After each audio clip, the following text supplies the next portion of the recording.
नमस्कार दोस्तों, आज फिर मैं आपके सामने उपस्थित हुआ हूं पशुपालन से रिलेटेड एक नए विषय के साथ, पशु बीमा।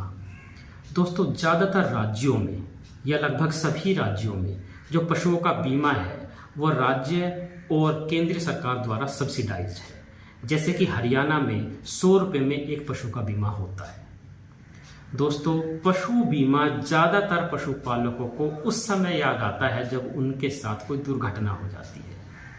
पिछले 3 महीने में मेरे पास 4 पशु ऐसे हैं जो अचानक एक्सपायर हुए हैं, जिनकी मृत्यु का कोई सोच भी नहीं सकता था। 2 बिल्कुल स्वस्थ थे, एक गाय और एक भैंस। अलग अलग समय पे सुबह उठा पशुपालक देखा कि वो तो है ही नहीं। एक अभी 3 दिन पहले करंट लगने से अचानक मृत्यु हो गई, और 1 जनवरी को एक गाय को अचानक से अफारा आया और वो एक्सपायर हो गई।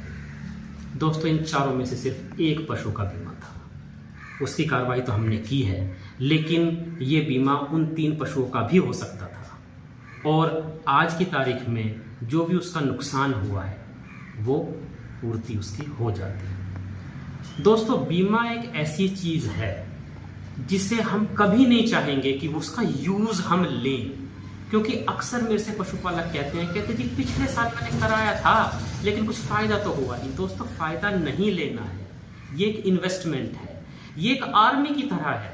हम सब चाहते हैं कि हमारी सेना विश्व की सबसे मजबूत सेना हो, लेकिन हम ये कभी नहीं चाहते कि हमारे देश का युद्ध किसी दूसरे देश के साथ हो जाए और सेना की आवश्यकता पड़े। बीमा वही चीज़ है।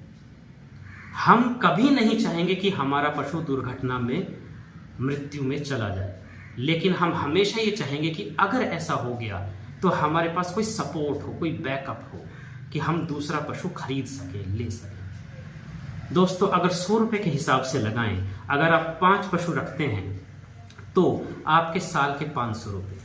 अगर आप 10 साल तक भी बीमा रेगुलर कराते हैं तो 5000। अगर महंगाई को भी उसमें जोड़ लें तो 10 साल में आपके 10,000 रुपये भी नहीं लगेंगे सब्सिडाइज्ड रेट पे बीमा कराने के लिए। लेकिन दोस्तों, ये मैं नहीं मान सकता कि 10 साल में आपका एक भी पशु दुर्घटना में मृत्यु तक नहीं पहुंचेगा। और जब वो ऐसा होगा तो लगे आपके 10,000 हैं, लेकिन उस टाइम आपको उस पशु की कीमत मिलेगी।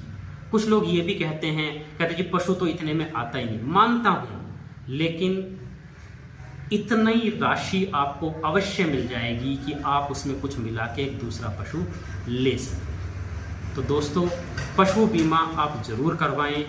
ये उस अकाल मृत्यु के लिए है जिसमें हम कभी नहीं पहुंचना चाहते।